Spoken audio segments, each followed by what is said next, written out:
کہ ابو جہل نے ایک دن پیغمبر اسلام سے ایک سوال کیا نا کہ تو یہ کہتا ہے کہ میں نبی ہوں، آخری نبی ہوں، مجھ سے پہلے جتنے نبی گزر چکے میں ان سب کا سردار ہوں، تو اگر ایسا تو نوح نبی تھے، ان کا معجزہ دیکھا، ابراہیم نبی تھے، ان کا معجزہ دیکھا، موسیٰ نبی تھے، ان کا معجزہ دیکھا، عیسیٰ نبی تھے، ان کا معجزہ دیکھا۔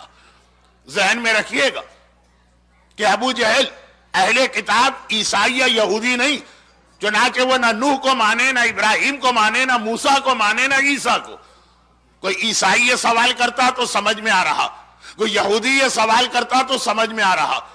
ابو جہل کا سوال کرنا یہ بتا رہا ہے کہ باہر سے کسی نے اس کو یہ سوال بھجوایا، اب کس نے بھجوایا ہوگا وہ ایک الگ موضوع ہے۔ کہا کہ یہ 4 نبی تو ان کا سردار ہے نا، ان کا معجزہ دیکھا۔ بہت مشہور روایت ہے، پیغمبر نے وہ سارے معجزے دکھائے، مگر جو حضرت ابراہیم کا معجزہ دکھایا کہ مکے کے باہر ڈیزرٹ میں حضرت ابراہیم جیسی آگ روشن ہو۔ ابراہیم کا معجزہ تو یہ تھا کہ ابراہیم آگ میں گئے اور آگ باغ بن گئی، لیکن معجزہ ابراہیم کو جو رسول خدا نے ریپیٹ کیا، یہ روایت کتنی مشہور ہے، آپ 17 ربیع الاول کو ولادت کی محفل میں بھی سنتے ہیں، 28 صفر کو شہادت یا وفات رسول خدا کی مجلس میں بھی سنتے ہیں، اور اس کے علاوہ بھی تو ابراہیم کا معجزہ جو دکھایا تو ایک گروپ کافروں کا تھا جو آگ میں پھنسا، لیکن آگ باغ نہیں بنی، بلکہ آسمان سے ایک ایسی چادر ان کو نظر آئی جس میں بہت سارے سونے کے تار لٹک رہے تھے، اور آواز آئی کہ اگر اس آگ سے نجات پانا تو اس چادر کو سہارا بناؤ، یہ تمہیں آگ سے نکال کے لے جائے گی۔ اور ان لوگوں نے آ کے ابو جہل سے کہا کہ ابھی ہم اس طرح آگ میں پھنسے اور اس چادر کو پکڑ کے یہاں سے نکلے۔ پیغمبر نے کہا ابو جہل تجھے پتا ہے کہ یہ چادر کس کی تھی؟ یہ میری بیٹی زہرا کی چادر تھی، جس نے اس چادر کو تھام لیا خالی دنیا کی آگ سے نہیں بچے گا، قیامت کے دن بھی میدان قیامت سے وہ سیدھا جنت میں جائے گا۔ ایک حدیث ایک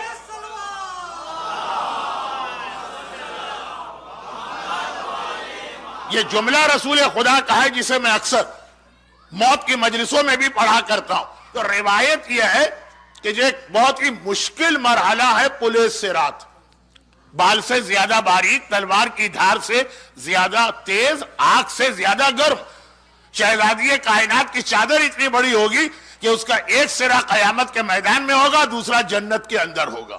جو قیامت کے دن اس کو تھام لے گا، پولیس صراط سے اس کو گزرنا ہی نہیں ہے، وہ اوپر سے ہوتا ہوا جنت میں داخل ہوگا۔ یہ اللہ کے رسول نے ارشاد فرمایا۔ اب آئیے، وقت کم ہے، ورنہ تو میں 14 معصومین میں سے ہر ایک کی ایک حدیث اسی عنوان پہ پڑھتا۔ تو اب پہلے معصوم کی حدیث آپ نے سنی، پیغمبر نے کہا کہ روز قیامت میری بیٹی فاطمہ خالی اس کی چادر کو تھامنے والے جنت میں جائیں گے، اور آخری معصوم، وقت کم ہے اس لیے، ورنہ ہر معصوم کی حدیث ہے، الگ الگ حدیث ہے۔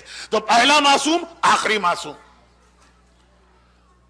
اگر آپ شیخ عباس قمی کی مشہور کتاب مفاتیح الجنان کو اٹھا کے دیکھیں تو بغداد کاظمین کی زیارت، اس کے اندر حاجی علی بغدادی کا ایک واقعہ لکھا، جنہوں نے زیارت کرتے ہوئے یا زیارت کے لیے جاتے ہوئے، یہ حاجی علی بغدادی بغداد میں رہتے ہیں، ہر شب جمعہ کاظمین کی زیارت کے لیے جاتے ہیں۔ راستے میں ان کی زمانے کے امام سے اس طرح ملاقات ہوئی کہ اس وقت ان کو پتا نہیں تھا کہ یہ امام ہے، وہ بعد میں پتا چلا۔ واقعہ اتنا لمبا کہ خالی وہ واقعہ پڑھوں، صرف وہ واقعہ تو 45 منٹ خالی اس واقعے میں صرف ہو جاتے ہیں، اتنا وقت نہیں۔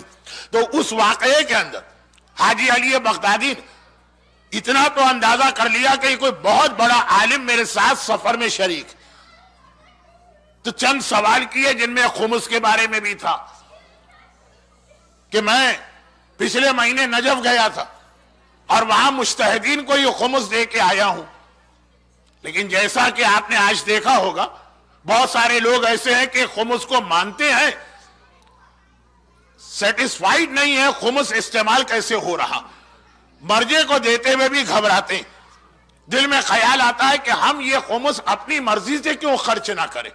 ٹھیک ہے، ہم اپنی بیٹی کی شادی میں نہیں خرچ کریں گے، ہم اپنا مکان نہیں بنائیں گے، ہم اپنی گاڑی نہیں خریدیں گے، اچھے کام میں خرچ کریں گے، مسجد، امام باڑہ، یتیم خانہ، وہی خرچ کریں گے جہاں مرجے خرچ کرتا.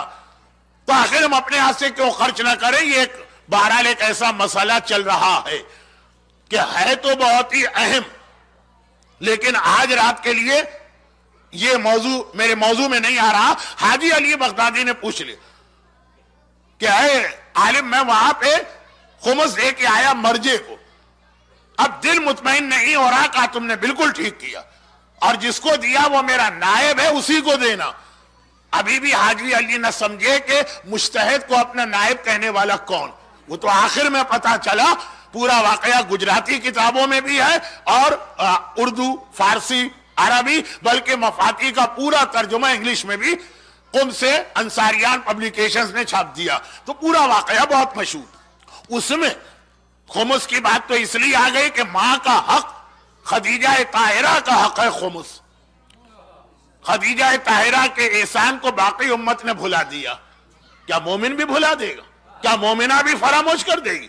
یہ تو ایک بات تھی. اور اسی میں یہ واقع، اس میں ایک سوال حاجی علی بغدادی نے آخری معصوم سے، جن کے بارے میں بعد میں پتا چلا کہ یہ امام، ایک سوال یہ بھی کر لیا کہ ہمارے یہاں کے علماء ایک روایت پڑھتے ہیں کہ شہزادی کون ہے قیامت کے دن گناہگار شیعوں کی بخشش و شفاعت کرائیں گی اور انہیں جنت میں داخل کریں گی. امان امان امان لزوار الحسین، یہ کہہ کر جو میرے بیٹے کی زیارت کو جاتا ہے میں اس کو امان دیتی ہوں.